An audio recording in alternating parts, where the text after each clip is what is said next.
Alô, você que está aí sintonizado no nosso canal, dê aquele like maroto, faça a inscrição, tá certo? Dê uma força aí pro canal aí, porque aqui você não tem as teorias que não servem para práticas.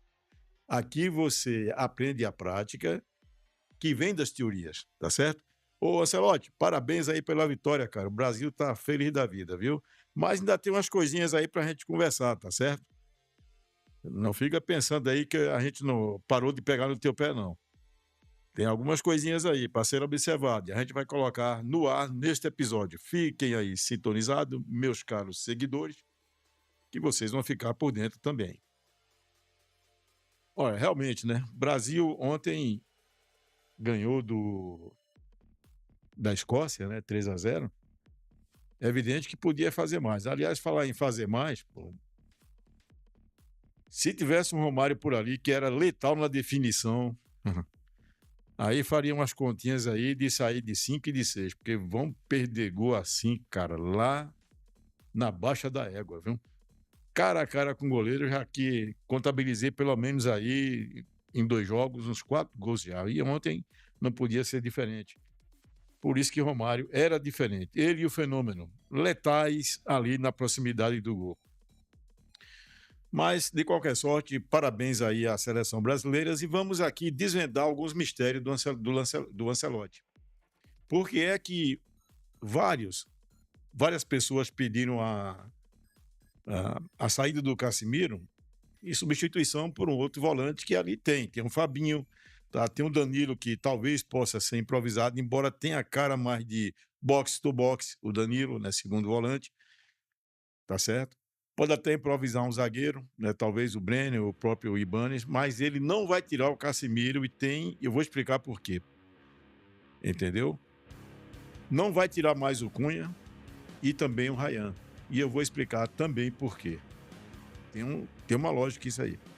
Agora, uma coisa que eu toquei aqui no segundo ou terceiro episódio aí é que ele teria pouco tempo para modelar a equipe, tá certo? Entrosar. No futebol antigo, entrosar. No futebol moderno, modelar. Eu sou o tradutor do futebol antigo para o chamado moderno, né?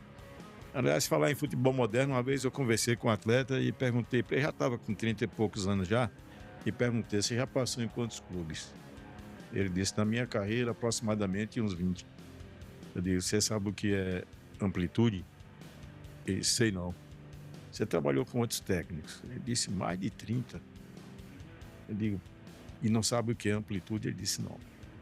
Porque antigamente, no futebol dito antigo, era abrir, ou para a direita ou para a esquerda. Os pontinhos de antigamente jogavam em amplitude máxima, em cima da linha ali que divide a linha lateral, em cima do cal, sujando a chuteira, né?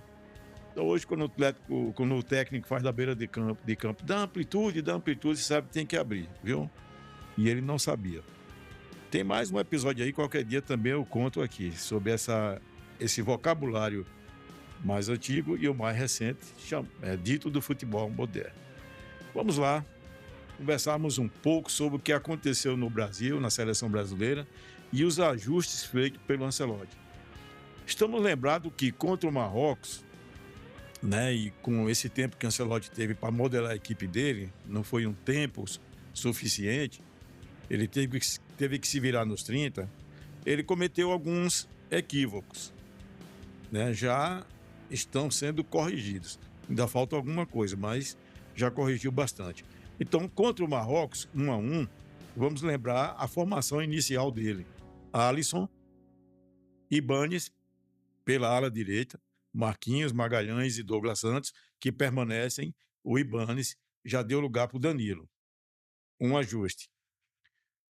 Casimiro e Bruno Guimarães, a dupla de volantes, né, entrou com uma formação diferente da de ontem. Entrou no 4-2-3-1, que também se transforma no 4-3-3. Isso na movimentação do jogo e na dinâmica, ele vai se alterando.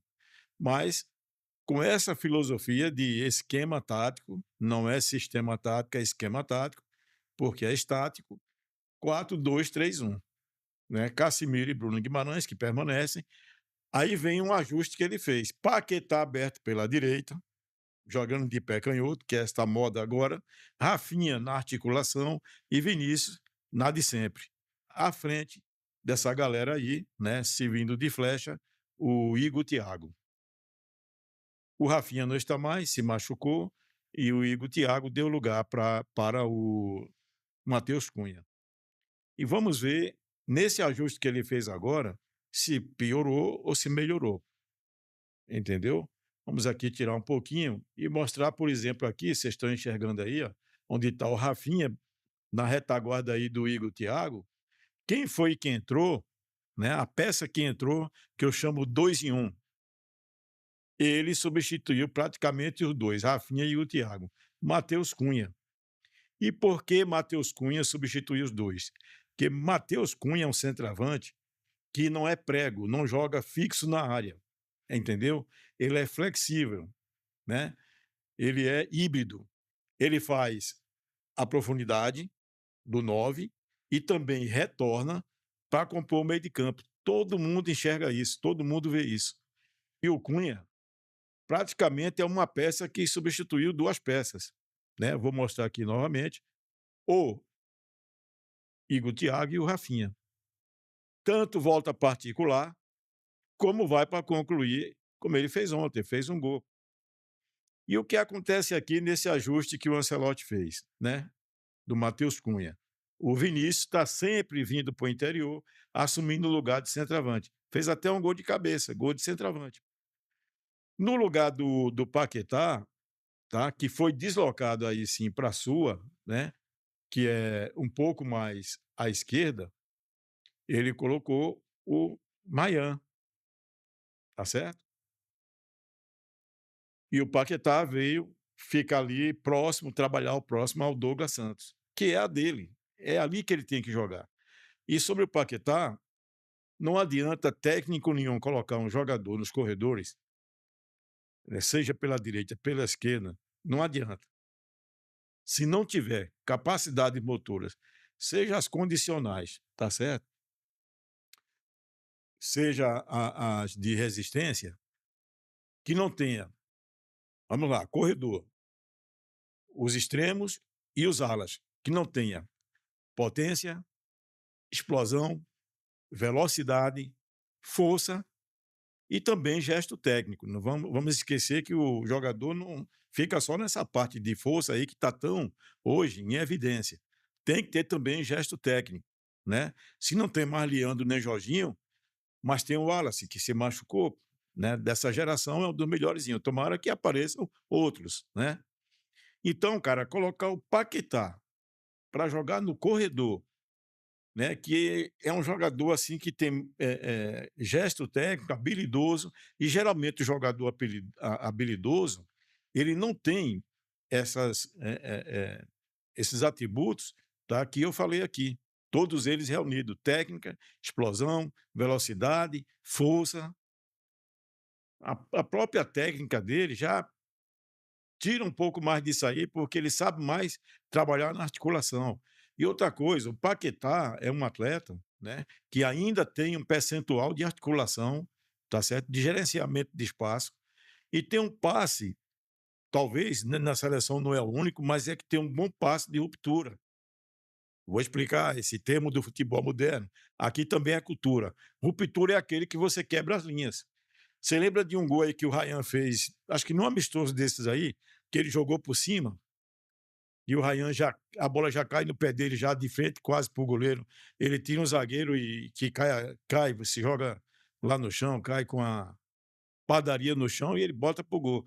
Ali é o típico passe de ruptura. Então você não deixa o jogador com passe de ruptura, cara, nos corredores. Um jogador que articula, que tem gesto técnico pelos corredores. Já pensou pegar o Paulo Henrique Ganso e botar no corredor? Você vai matar o cara. E vinha matando o Paquetá. Todo mundo pedindo sair, pedindo para tira o Paquetá. Quer dizer, tirou o potencial do rapaz. E agora ele corrigiu, não corrigiu? No jogo contra a Escócia? Corrigiu. Então, voltou a ter praticamente ali o Casimiro na frente da área, tá certo? O Casimiro na frente da área, né? E o Paquetá um pouco mais colado próximo ao Douglas Santos, aí sim ele fez um ajuste legal, que basicamente hoje se tornou isso aqui, ó. Vamos mostrar. Se tornou isso aqui, ó, o Alisson, Danilo, Marquinhos, Gabriel, Douglas Santos, né? Danilo no lugar do Ibanes. Aí vem o Casimiro centralizado, Bruno mais à direita, Paquetá mais à esquerda e o Cunha um pouco mais à frente, fazendo aquele papel híbrido de meio de campo e centroavante. No lugar do Rafinha, que ainda está aqui, isso aqui foi contra o Haiti, né? Eu estou aqui ainda contra o Haiti, tentar dar uma ajeitada aqui. No lugar do Rafinha entrou o Ryan. Aí sim ele fez o ajuste que pegou a Escócia, né? Lembrando aqui que o Rafinha se machucou justamente nesse gol contra o Haiti. O Ryan entrou no primeiro tempo, até entrou tímido, né? Muita gente comentou, o próprio narrador que eu estava assistindo pela TV comentou que ele estava tímido. Ontem ele se soltou um pouco mais. Então hoje ele fez um ajuste e a seleção brasileira hoje está jogando com esse batalhão aí, com esse pelotão aí de fuzilamento. Beleza? Será que eu expliquei direitinho aí o que aconteceu do jogo para o Marrocos, do jogo para o Marrocos, para o jogo do Haiti? Os ajustes que ele fez e a equipe evoluiu para melhor. Agora também eu reconheço, ele não teve os mesociclos, que são divisões de tempo para treinamento, né? Você pega um mesociclo aí que você pode ser o quê? 15 dias, 20 dias, e você divide em microciclos. Microciclos são cada sessão de treinamento. Né? Aliás, microciclo é uma sessão com 5 treinamentos aproximadamente, no mínimo. Uma semana de treinamento é um microciclo. O mesociclo você vai ter aí entre 3 a 4 microciclos. Não existe uma receita de bolo formado. Pelo menos nenhuma literatura que eu tenho lido vai dizer que são X microciclos, mas normalmente entre 3 a 4 microciclos, um mesociclo. Então ele não teve essa quantidade toda de meso e de microciclo para modelar e entrosar a equipe dele. Mas, felizmente, ele fez uns ajustes aí que cá fora já a imprensa já vinha falando. Eu pedi o Ryan já há tempos, né? Você percebe, aí sim, vou voltar àquela questão do Paquetá, que o Ryan tem explosão, potência, tá certo? Força, velocidade para estar no corredor, né? O Paquetá está um pouco aqui pelo esquema tático, um pouco mais à esquerda aqui, quase no corredor, mas ele joga no meio espaço para o corredor central, né? Essa divisão aí do campo aí, se você tiver a oportunidade de ver hoje, você pode pesquisar isso tudo, bota aí campograma, tá certo? Que aparece essas divisões. 5 corredores, corredor central, o corredor mais à esquerda, mais à direita. Lá próxima à linha é o corredor da próxima linha. Desse corredor para o centro, você vai encontrar um outro corredor, né, intermediando aí o corredor mais ao lado e o corredor central, um corredor chamado meio espaço. É nesse espaço, para o corredor central, que o Paquetá se sai bem. Não sei se eu compliquei ou se foi claro. Então, a formação que pegou a Escócia é essa aí. Alisson, Danilo, Marquinhos, Gabriel Magalhães, Douglas Santos, que melhorou um pouquinho, até o Casimiro, que vinha mal pra caramba, tá certo? Com essa formação aí, ele melhorou um pouquinho, e eu vou dizer porque ele melhorou um pouquinho, tá certo? E mais à frente o Ryan, o Cunha e o Vinícius, e aquela galera que entrou depois, entrou até o Neymar, né? O Neymar entrou contra a Escócia, entrou o Endrick, né, o Gabriel Magalhães, o Gabriel Magalhães, não, pô. Pô, o cara do Arsenal aí, que eu não, esqueci agora o nome dele. Joga mais pela esquerda, né? Que eu acho que devia ter entrado o Luiz Henrique, viu? O Luiz Henrique. O Luiz Henrique está sendo lá preterido, né, com relação a esse rapaz. Então, contra a Escócia, começou aquele time que terminou contra o Haiti. Que terminou não, que jogou uma boa parte contra o Haiti, né, que foi o Wallace, Danilo, Marquinhos, Magalhães e Douglas Santos, Bruno Guimarães, Casimiro e Paquetá, Rayan, Cunha e Vinícius Júnior. Agora vamos ver aqui por que é que o Ancelotti não vai tirar o Casimiro. Preste atenção aqui a posição do Casimiro, onde é que ele está, protegendo a zaga, não é isso? Protegendo aqui a zaga, né? Ao lado dele, pela direita, o Bruno Guimarães, mais à esquerda o Paquetá. Tanto Guimarães quanto Paquetá jogando no meio espaço. Fixa aí a posição do Casimiro, do Bruno Guimarães e do Paquetá para você ver que o Ancelotti está implantando na seleção brasileira a mesma filosofia de jogo de quem? Do Real Madrid. Provas? Vou provar. Vamos ver aqui. Real Madrid no tempo do Casemiro ainda tinha o Benzema. Olha aqui a formação do Real Madrid, se não está uma cópia fiel hoje à seleção brasileira. Aqui deu esse cascudo aí na Escócia. No gol, Courtois. Pela direita, Carvajal. Militão, o nosso Militão que está machucado. Ainda tinha o Alaba, não sei onde é que anda, e o Mendy, lateral esquerdo. Aí vem agora o que ele fez com a Escócia. Casemiro aqui centralizado, ó. Tá certo?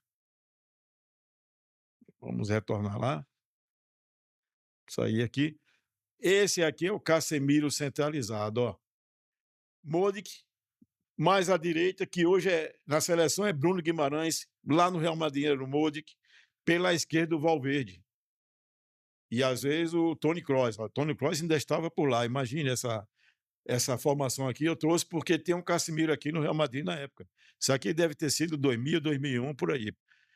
Aí vem por aqui o Vinícius, né? Que jogava de vez em quando pela direita, hoje é pela esquerda, tanto no Real Madrid como na seleção. Benzema, centralizado, Matheus Cunha e o Hazard, que acho que é aquele belga, né? Mais pela esquerda, tá certo?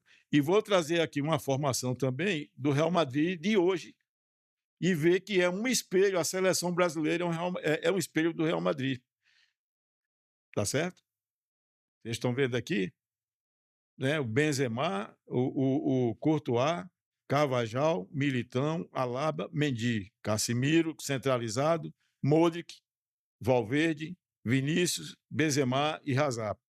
Aqui ao lado da seleção, mesma coisa. Alisson, que é o nosso, que faz de conta que é o Courtois, Danilo, Carvajal, Marquinhos, Militão, Gabriel, Alaba, Douglas Santos, o Mendy.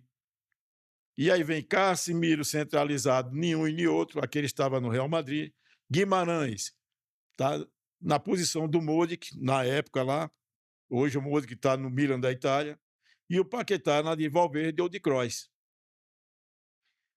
O Rayan está na posição do Vinícius, que hoje é o Ibrahim Dias, eu acho que lá. O telefone de novo, esqueci de ligar. O Cunha está no lugar do Benzema e o Vini Júnior, lá no Real Madrid, daquela época, era o Hazard. E hoje, o Real Madrid se encontra assim. Vou repetir a formação atual, que também era do Ancelotti, essa daqui, tá? Para mostrar que está internalizada nele essa filosofia de jogo, esse esquema de jogo, e que ele já conseguiu colocar na seleção brasileira. Vamos ver aqui o Real Madrid, que nós acostumamos a ver recentemente, né? Courtois,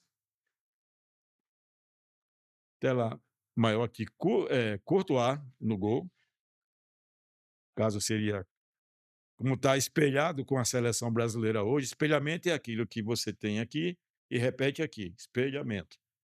Courtois é o Alisson, Carvajal, Danilo, Militão, Marquinho, Rudiger, o Antônio Rudiger, o alemão, que é o Gabriel Magalhães, Mendy e o Douglas Santos. Tchouaméni, centralizado.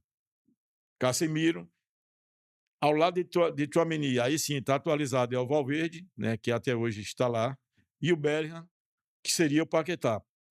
Rodrigo, Rayan, Mbappé, o querido Matheus Cunha e Vinícius na dele. Então, está desvendado o mistério porque que ele não vai tirar Casimiro, porque Casimiro jogou com ele, né? Hoje está o Tchouaméni lá no Real Madrid, mas Casimiro jogou com ele. tendo ao lado o Modric, de um lado, e tendo do outro lado o Valverde. E ele espelhou o modelo do Real Madrid hoje na seleção brasileira, cara. Você vai ver alguém falar sobre isso aí? Eu desafio. Pode ser até que alguém que não tenha microfone à mão, podcast, já tenha descoberto isso aí. Porque também não é coisa do outro mundo, não é para cientista da NASA, né?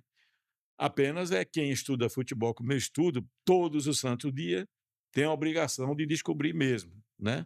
Então, está espelhado. Seleção brasileira hoje é um espelho da formação tática do Real Madrid de Ancelotti. Qual foi a dificuldade que ele teve de fazer os ajustes que boa parte da imprensa estava pedindo e a gente estava impaciente? Foi justamente encontrar as peças para ele encaixar na filosofia dele.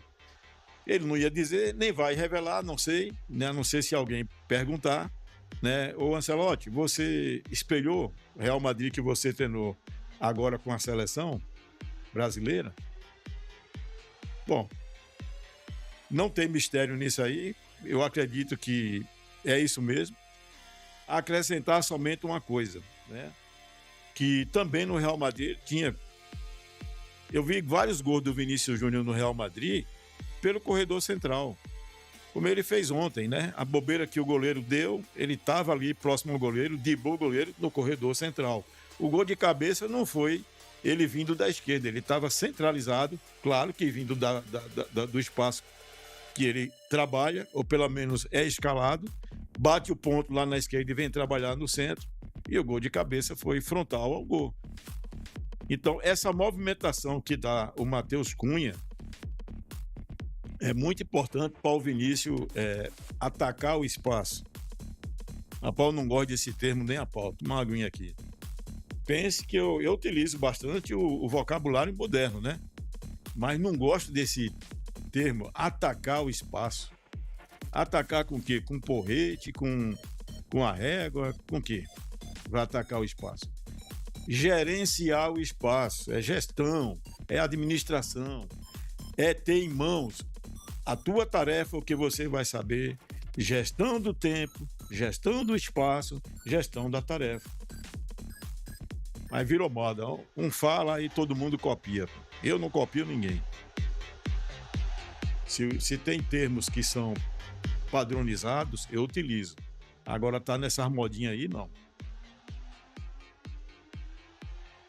Mas quem quiser que siga. Será que está decifrado aí o que o Ancelotti está fazendo com o Real Madrid? Agora, eu continuo batendo numa tecla, viu, com relação ao Casemiro. Estou pegando no pé dele, não. Mas o Brasil, quando vai saindo, organizando a saída, e que, no meu entendimento, até que prove o contrário, na saída de bola curta ali, goleiro, um zagueiro, goleiro, um ala, tá? O volante tem que chamar a responsabilidade, não é dizendo dê em mim, não. É fazendo a gestão do espaço. Percebam aquele volante, eu vou voltar a falar no nome desse garoto, porque quem falou primeiro aqui, na qualidade dele, fui eu. Aí eu desafio, porque eu tenho um vídeo gravado no Brasil inteiro, eu desafio o Brasil inteiro. Quem tem microfone à mão, pedir para que se observasse, se olhasse, um volante de Marrocos chamado Boadi, 18 anos de idade, e que joga no Lille da França. Real Madrid já procurou saber quanto é que custa o passe dele. E não foi só Real Madrid não. Tá certo? Eu falei isso, eu vi o vídeo ontem, eu vou depois pedir ao Ítalo aí que faça uns cortes aí, jogue no ar, quando terminar a Copa do Mundo, né? Tem 15 dias isso. Quem me acompanhou viu o que eu falei, né? Então, a posição do Casemiro ali, vai ver o vídeo do Boadi, o que é que ele faz, ele dominou, tomou conta do jogo contra o Brasil, esse garoto do Marrocos, ele e o El Anoui, que é o outro volante. O Boadi tomou conta do jogo, né? Magrinho, franzininho, bem jovem, 18 anos, mas uma noção de gestão de espaço e de movimentação. Só isso. O que eu estou pedindo para ter alguém ali na posição de Casemiro é que faça isso. Especialmente na organização de saída. E o Brasil sem bola dá conta do recado da marcação. Aliás, a marcação do Brasil ainda tem, e no meu modo de entender, ainda tem que ser ajustada. Ainda tem que ser ajustada. Tem momentos que você não sabe se faz pressão na zona alta. Se é para fazer pressão na zona alta, cara, é para fazer. Não é para deixar quebrar a primeira linha e botar em dificuldade quem está lá atrás, não. Tem que, às vezes quebra, mas tem que saber quando quebra o que é que a gestão de risco diz, o que é que deve ser feito. Faz uma falta técnica, tá certo? Movimenta alguém ali para cobrir esse prejuízo da linha quebrada, né? Então, na minha visão, em modo de entender, né? Aí é muito pessoal, cada um tem sua opinião. Brasil, 200 e poucos milhões de técnicos. A marcação do Brasil ainda precisa de um pouco mais de ajuste. E, aliás, no Real Madrid também eu não lembro de ter uma marcação muito sólida, não. Era um time que tomava um gol, 2 gols, fazia 3, 4, né? Então, eu defendo, viu, doutor Ancelotti, o senhor como italiano, que italiano, pense numa galerinha precavida defensivamente. Pense. Quem lembra de 82 sabe, né? O Paulo Rossi ia lá, fazia, e a turma cá, mesmo com aquela seleção formidável que nós tínhamos, segurava a onda. Já tomaram 2 e eles fizeram 3, e a gente precisava do empate. Então o italiano é extremamente precavido. Aliás, uma vez o Arrigo Sacchi deu uma declaração dizendo que o italiano, por medo de perder, ele tem esse espírito defensivo, né? Então o Ancelotti tem que colocar na seleção um pouco esse espírito defensivo. Cara, não fez lá em cima a pressão na zona alta, pega a partir da intermediária. Eu tô vendo seleções aí de porte, tá certo? Tô dizendo que a nossa não tem, porque a nossa tem também. Nós temos camisa de tradição, mas seleção como Holanda, França, às vezes numa pirâmide. 5, 3, 2. Entre aí, se puder, entre nessa pirâmide. Às vezes o Brasil dá tanta bobeira que se os caras aproveitam, né? Vai lá e balança a rede, cara. Então, dá um ajuste aí nessa parte defensiva. Então, é isso aí por hoje. Ficaremos por aqui. Espero ter decifrado o mistério, ter ajudado e dizer, afirmar e confirmar, não estou sendo só descritivo, eu estou sendo afirmativo, que o Ancelotti está colocando na seleção brasileira a filosofia, a cultura de jogo que ele tanto conhece e tanto foi vitoriosa no Real Madrid. Espero e desejo boa sorte, que também seja vitoriosa na seleção brasileira.